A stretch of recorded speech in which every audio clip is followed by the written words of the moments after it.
This is Governor Henry McMaster, and I am happy to join you in celebrating the arts and culture of our Palmetto State. During this broadcast, we will recognize some of the contributions and achievements of our artists and advocates. Our natural beauty extends from the mountains to the sea. Our history is magnificent, our heritage priceless, all reflected vividly in our people's talent, character, tradition, and strength, and presented to our imaginations through their works. Let us always join in celebration. Welcome. I am David Platts, Executive Director of the South Carolina Arts Commission, and it is my pleasure to serve as host for this presentation of the 2025 South Carolina Arts Awards. For more than half a century, the South Carolina Arts Commission has worked to promote the arts and artists across the state, and supported the cultivation of creativity to build a thriving arts environment that benefits all of our citizens. On behalf of Governor Henry McMaster and the entire South Carolina Arts Commission, thank you for joining us in this ceremony. In presenting this year's award recipients, it is my privilege to recognize, congratulate, and thank some truly remarkable people and organizations, artists and arts advocates, whose dedication, hard work, and achievements enrich the lives of so many across our state. South Carolina is blessed with much, with a rich and colorful history, with the beauty and majesty of nature, from the Piedmont to the Sea Islands, from the PD to the Low Country, but most importantly, with industrious, creative, and passionate people, past and present. It is the people of South Carolina who have made and who continue to make our state an extraordinary place. Since 1972, the Governor's Awards for the Arts have honored individuals, organizations, businesses, and public agencies for artistic achievement, partnership, and promotion. I am sure you will agree that this year's award recipients have not only enriched our state's cultural scene, but through their efforts and accomplishments have expanded the visibility of and accessibility to the arts for our communities and citizens across South Carolina and beyond. Our recipient of the Governor's Award in the individual category exemplifies this commitment, not only to the art form itself, but to increasing its accessibility and visibility across the state. Dr. Gail Barnes is Professor of Music Education at the University of South Carolina and is a longtime director of the USC String Project, providing instruction in violin, viola, cello, and bass through group classes and orchestras. Dr. Barnes' research revolves around community and school orchestra programs, with a focus on ensuring that underserved youth get access to music education. She has conducted youth orchestras all across the Southeast and continues to work with student-aged musicians. But among all of these achievements, Gail believes her greatest contribution to the state of South Carolina has been the 150 teachers who have graduated from the String Project program during her tenure.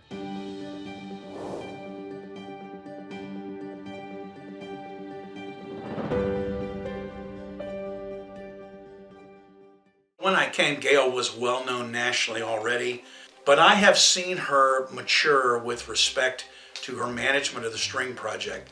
Her ability to and willingness to reach out and understand where her students are coming from. So it's this balance of figuring out what they need and what it is that would make them most successful. She's exceedingly gifted at that. So when people come to work with her, the result is that they finish and go work somewhere else, conducting orchestras in middle or high schools. And I'll bet you that more than half of all the middle school and high school orchestras in the state of South Carolina in public schools are people that studied with Gail Barnes. It is natural that Gail would win given what she's done for the String Project and for string music ed in our state. We're sad to see her retire, which she's doing this year, but super proud that she's won the Governor's Award, of course.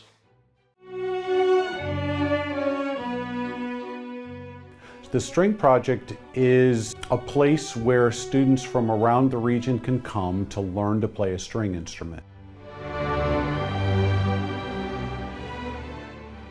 So the String Project is a teacher mentorship program. So someone who comes in to the School of Music as a string player, violin, viola, cello, or bass, who wants to be a teacher, is really a prime candidate. The teachers start their freshman year as assistants. In second year, they're teaching private lessons. Third year, they do a small group, and by fourth year, they're doing a large beginning group class and or an orchestra.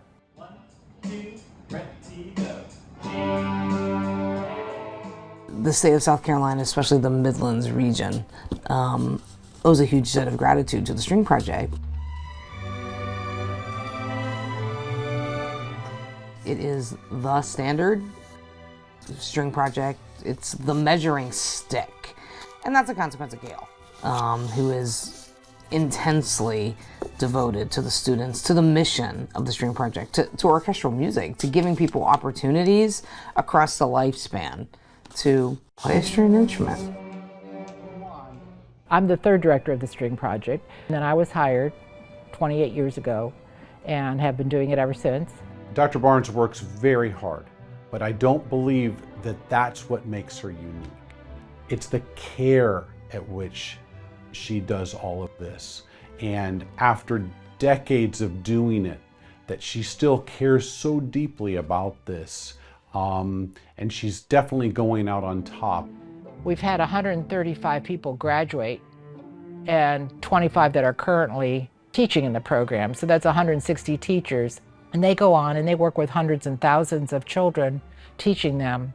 So that's a pretty wonderful thing for a teacher educator, to be seeing that the influence of my students is going to be felt on their students.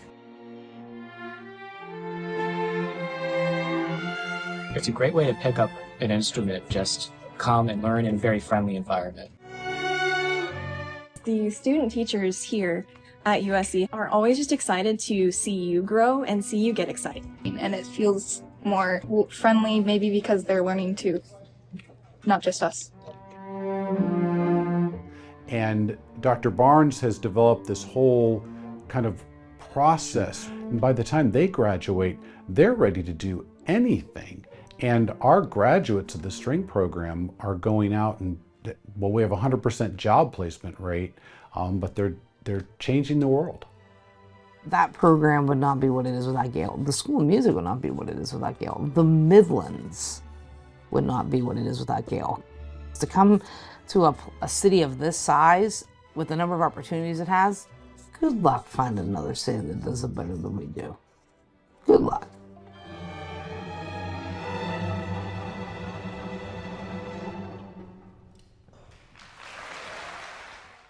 Congratulations, Dr. Gail Barnes, winner of the 2025 Governor's Arts Awards in the individual category. In the film you just watched, you actually saw glimpses of our next awardee. The Governor's Awards for the Arts recipient in the government category, the Koger Center for the Arts.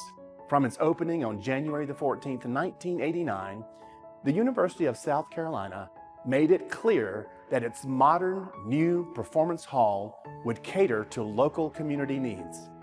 The 2,200-seat main auditorium is considered home by several local performing arts organizations, but also welcomes large national and international touring shows. Recently, the Koger Center has reimagined itself and put the full building to use. It turned the grand tier lobby into a 150-seat music venue, incorporated a permanent stage into its front plaza, and transformed the rehearsal hall into a black box theater.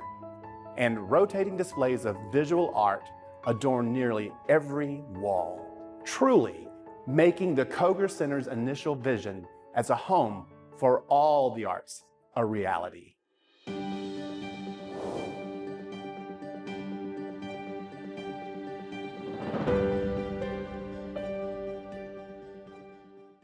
Before the Koger Center was built, we didn't have many options for a large performing arts center that could display international and national organizations like the London Philharmonic, the Houston Ballet.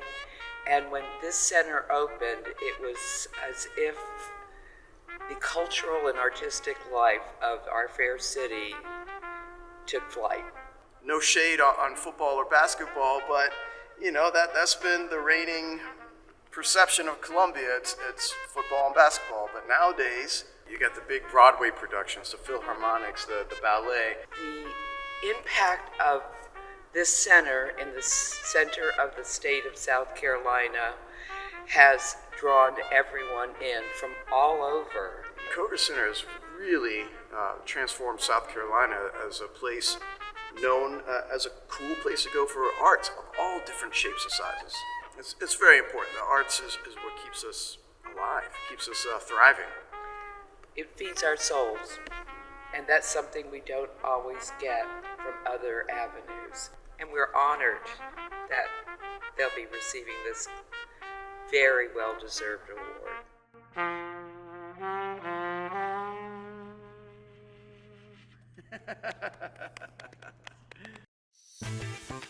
So what excites me most about the Koger Center is that it serves as sort of the hub for the performing arts, and even more so now than in the past, the visual arts in our community. It is sort of the place to go to be a part of a larger arts community in a way that Columbia hasn't had for a long, long time. When we think about different performing arts centers, we often think about like the size of the stage, what kind of technical capabilities they have. Here we can present anything from Baroque and classical, sort of chamber orchestra type of repertoire. It's a lot more intimate. Huge orchestral works with chorus without any difficulties. As we speak, there's an art exhibit in the lobby featuring works by local high school students. It's kind of interesting way of using such a, expansive, like spacious concert hall. That's the first thing that the audience members walk into, and that's really where the experience starts, before we even play a single note. I am so excited to be talking about the Koger Center. I have a long history with the Koger Center starting in 1993. And every year since 2004, we bring in Grammy Award-winning music legends to the Koger Center. We even have a chance to showcase local talent, local vendors, local musicians, local artists, all thanks to the Koger Center. It also allows us and the artist community to know that we have a professional platform to showcase our talents. Staff and the team here has just been amazing to work with. It serves as kind of a model, a sort of an inspiring entity for other people to seek out greater arts activity. Because it's here, it's not just the work or the experiences you have when you come in, it is what it leads you to want in the rest of your life as a result of coming in. Very important. Congratulations and thank you to the Koger Center, our 2025 Governor's Award winner in the government category. This year's artist category recipient is a powerhouse of wisdom, knowledge, and passion. A true self-starter, Columbia-based independent filmmaker Wade Sellers produced his first film within months of graduating from the University of South Carolina. He went from being the South Carolina Arts Commission's first media intern, assisting with the Bygone Southeastern Media Institute, to being one of its instructors. Though sought after and recognized in New York and elsewhere for his many talents, much of Sellers' time and energy goes towards the next generation. He co-founded a nonprofit to function as fiscal agent for underserved filmmakers. His production company, Coal-Powered Filmworks, collaborates with local filmmakers and promotes independent filmmaking. He has also supervised more than 25 interns from USC and Benedict College and lectured and taught at USC, whose School of Visual Art and Design recognized him as a distinguished alumnus in 2020.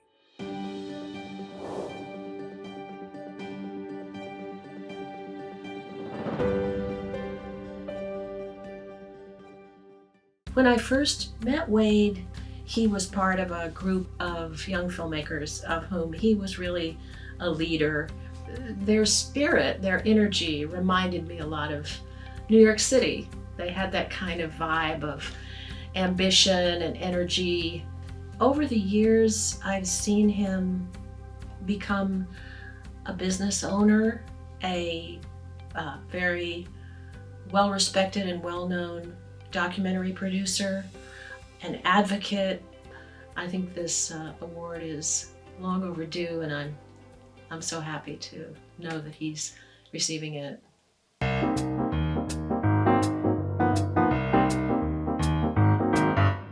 I have always known Wade to be extremely involved in community activities that are related to the arts in particular. Wade Sellers is also an alum of the School of Visual Art and Design at USC. He graduated with a degree in media arts, and he gives back in immeasurable ways to the School of Visual Art and Design, and specifically to our students in the media arts program. I've always been compelled to create. That's in my closest friends who are artists. I mean, we have no choice. I mean, you wake up in the morning, you have to do it, whatever it is, whatever the medium, etc. It was all I could think about. Well, Wade is a unique combination of extreme talent, altruism, and some business acumen, which is unusual, as exhibited through his involvement with organizations like my organization, the Jasper Project, but also, with the Jam Room Music Festival and with the Columbia Museum of Art's Contemporaries. You know, he's been a leader in all of these organizations.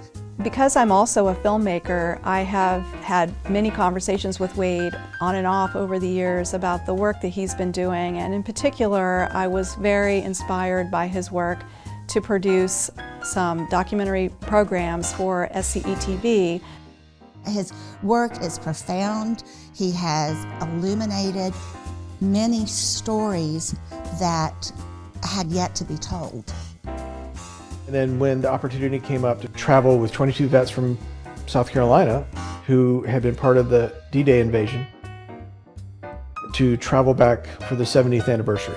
Now, many of these guys had not been, I think all but one had never been back since they came home, and had this sour taste in their mouth about how the French thought about them. This was all unfounded. 2 days in, these guys start realizing, wait a minute, we had it wrong. Their whole lives changed, these vets. They came back and they were all happy. I mean, they were turning back into 18, 17, 16-year-old kids again. You know, Wade has a very sensitive eye. He is an artist, as well as a community organizer, as well as an educator. He does so much, and we're so proud of him. Winner of the 2025 Governor's Arts Awards in the Artist category, Wade Sellers. Congratulations. This year's Governor Award for the Arts recipient in the Arts and Education category was established in 2012 as a private-public partnership.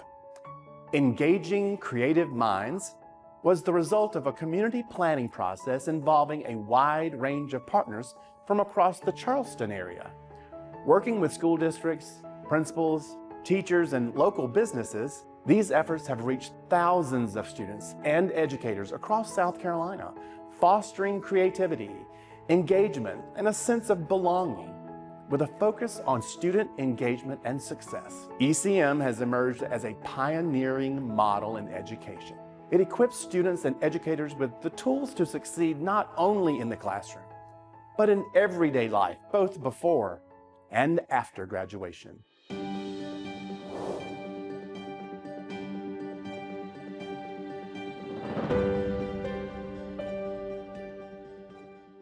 ECM is just such an amazing organization. The impact of Engaging Creative Minds around the state has really been transformative. Being able to leverage community resources, even in the smallest rural town in South Carolina where a lot of people would look at it and say, there's nothing there. Engaging Creative Minds goes in and says, there's tremendous resource here, there's human resource. And the goal is to empower the community, go in and then leave them stronger than they ever were before. I had some very powerful experiences. The methodology I was taking in was called a pictures first approach to writing, where you create images and it's high quality watercolors, artist paper, learning the proper techniques of watercolor, learning real artist techniques. And then once the children have this really beautiful image that they've created, you then pull the writing from it. I had a fifth grade I was working with, and one little boy who had a dysgraphia who just never wrote anything, wrote a full page. I think those kinds of experiences really showed me the power of the approach and the power of ECM's design and how we structured those experiences around academic and artistic standards and engagement. I mean, that's a huge part of what makes ECM successful, is just the engagement, the student engagement, and honestly the teacher engagement. Because it's so fun as a teacher to have fun with your kids and to watch them come alive through these strategies that, you know, aren't the norm, aren't what's traditional. It was sort of that supercharge of supporting the arts community, raising those ships, supporting the school system, raising that up, and then it was like this super synergy of making everybody stronger. Engaging Creative Minds started in 2013 with a group of amazing individuals from across Charleston who started a planning manual that I was handed with all of the ideas modeled after a program in Dallas, Texas called Big Thought that was successfully integrating the arts into schools across the Dallas school system, and so we wanted to replicate that here. My role as CEO is to keep the vision alive for all those brilliant minds who created it 12 years ago. So I am always looking at how we can impact more schools, more teachers, more artists, how we can get more arts integration into spaces that may not understand it. So how can we market it in greater ways so that it's easy to embrace the first time? We have programs across the state of South Carolina, and we're able to work within those ecosystems of school districts and work with those educators and those parents and those artists in those areas. The thing that I enjoy most about camp is probably music and science, because in music we get to do like boomwhackers make music, and in science we get to make like cool activities or crafts, stuff like that. Awesome. If we had camp again, would you come back? Yes. Yes. Thank you so much. We have in-school programs, after-school programs, and summer programs. So right now our summer programs are spreading across the state. A lot of districts reach out to us and say, how can we get more arts into our summer camps? And then we say, we got you, we can help you. We work with an incredible team of artists. That's our roster. We call them our ECM instructors. And those artists go out into the schools. They're everywhere, and they're so energetic and enthusiastic and so smart in their arts form. So whether it's music, visual arts, dance, or theater, they go in with that knowledge of that content area and really spark the learning in those classrooms.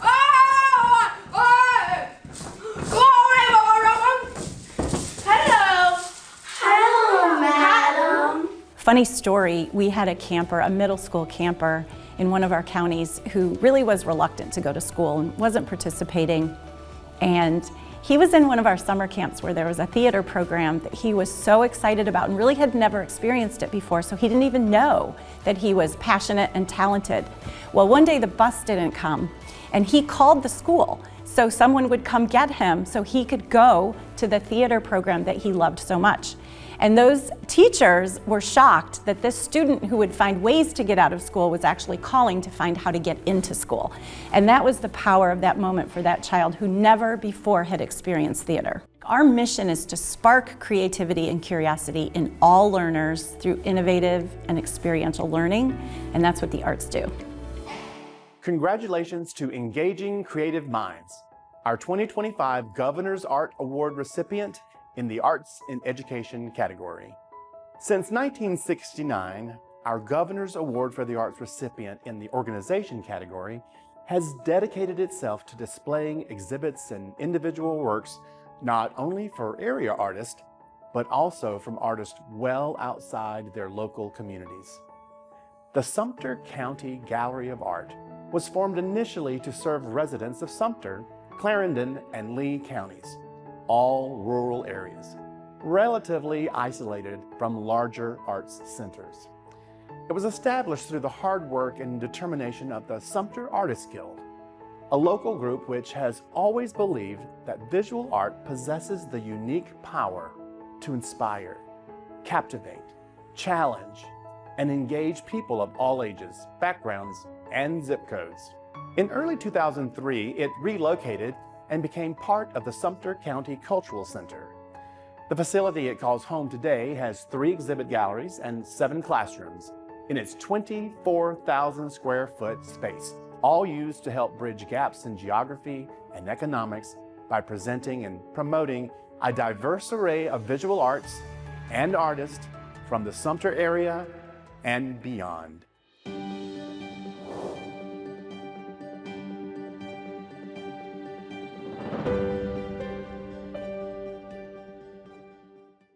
It's been a wonder to watch Sumter grow, particularly along the lines of integrating community into their art spaces. From workshops for children, for programs designed to bring in the elders, they are just really making room for conversation across generations, across race. It stands among the giants in South Carolina for presenting contemporary art.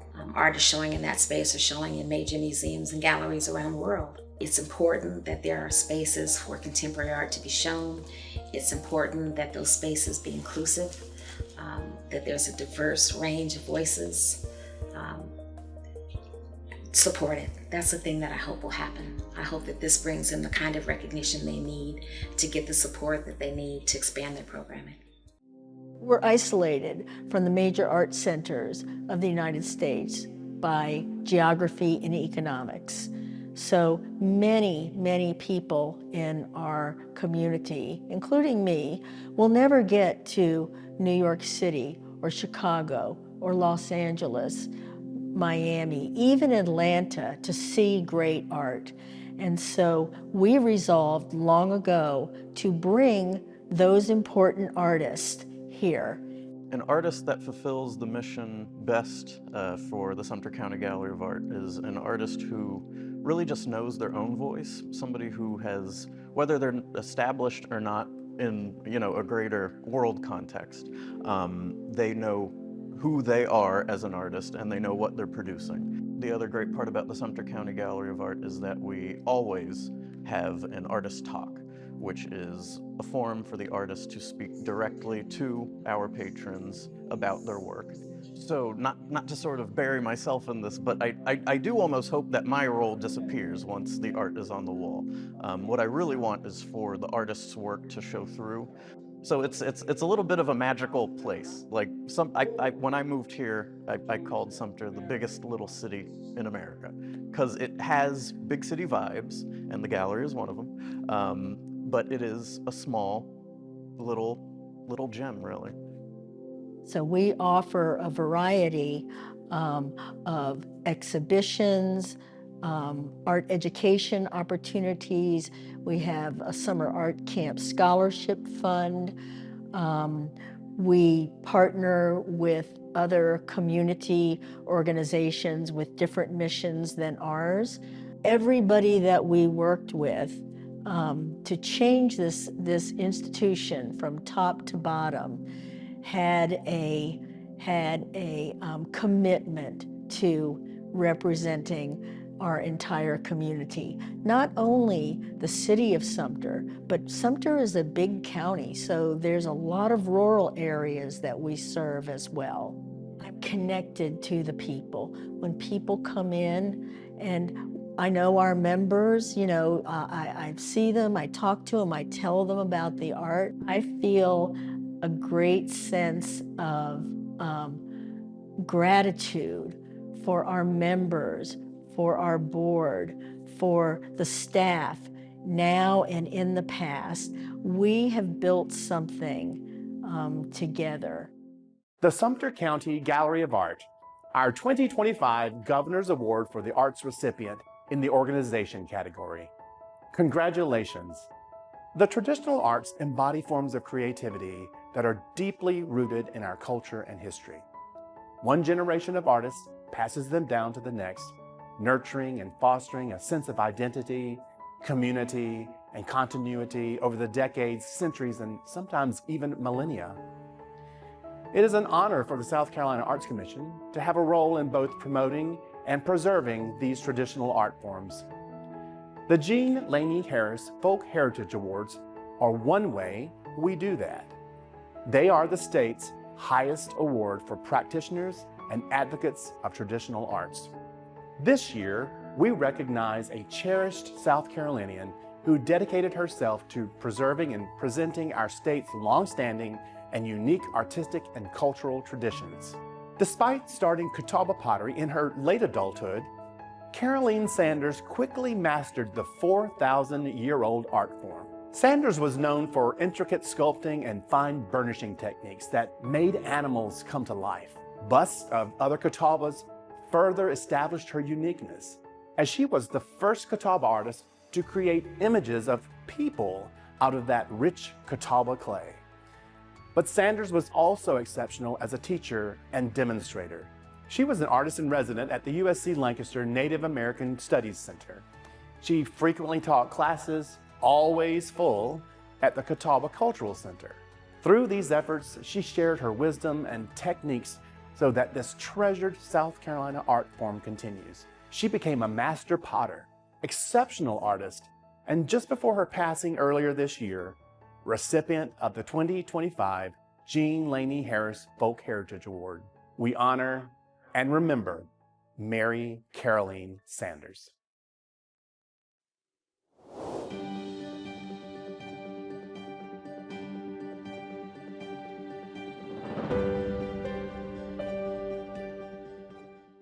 Well, when I first started working with Caroline, I had never even done the full process of digging to the end of a pit fire. I'd really only done that middle piece of creating a pot. But I wanted to learn, not only to make sure I was able to do my job competently and help those who come to the Cultural Center for classes, but also because Catawba pottery has been something that, living away from the reservation, that's the one thing that I knew to be Catawba. She really took me through the process, and she taught me the very basics. She taught me how to coil a pot, and she told me that it all starts with those traditional methods.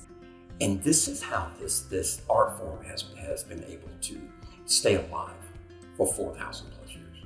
I was taught, therefore I will teach. And she instilled that in her students.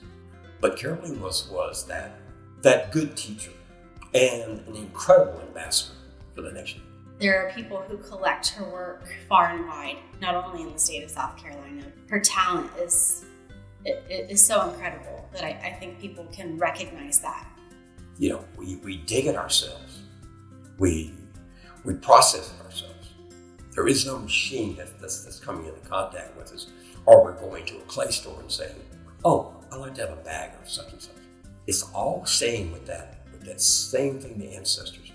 Caroline was really good at creating animals at the blink of an eye. We had Caroline come in for a special class, and she formed this cute pig. She made really cute pigs. And I was telling her how cute it was. And then she said that she was going to smash it because she did not have a problem with, there's no point in making an ugly piece if she didn't want it, she'd smash it because clay can always be reused until you fire it. I was like, no, Caroline, it's so cute. You can't get rid of it.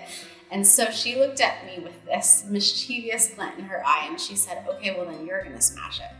But I refused. I was like, absolutely not. I will not smash your piece. And so she picked up this pig, she reared her arm back and she threw it at me. And I screamed. I've got this chunk of clay coming at me like this pig, an adorable pig. And I caught it, and as I caught it, it smashed in my hands.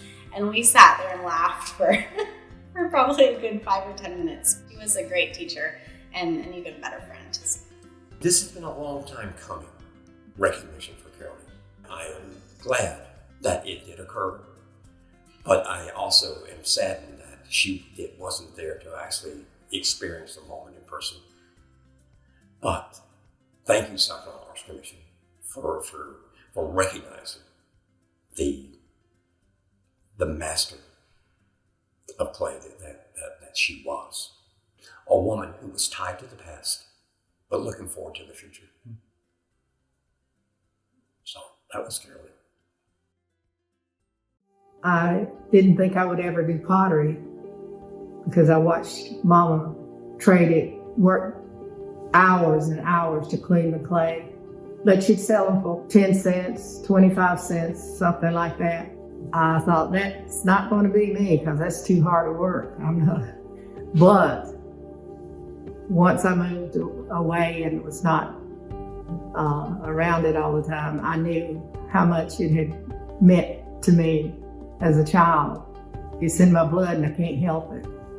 I think growing up on the reservation taught me so much more than I would have ever imagined. You have to know who you are, where you came from. And that's what's so wonderful about the clay, the Catawba Indian pottery. It pulls you to it, to take a clump of clay and visualize in your mind what you have seen in the past. You become one with the clay. And to be able to hold a piece of that clay is humbling to me. It's a spiritual connection between you and the clay and the Creator. He gave it to you. He takes care of the birds, but he doesn't go in there and deliver it to the nest. He gave us and put us there where the clay is, and we have utilized it because it's who we are. What brought me to the point of exposing our tradition is I've heard negative things throughout my life about our pottery and how primitive or it was not symmetrical or whatever. I just heard a lot of negative things from other potters who were, on the wheel or had gone to school or whatever. They were professional potters. I'd hear comments and I said to myself, I'm going to make a difference. This will drive me to do what I need to do, and it did. I'm proud of who I am as a Catawba person, and especially a potter, that I can represent the people of the past 4,000 years. I'm a link in time, and I hope there's a person in the future that can cling to that and dig in the past, and we must, or we will go away. When the clay goes away, we go away. And I think we are meant to be. That's why the clay's not going away, and neither are we.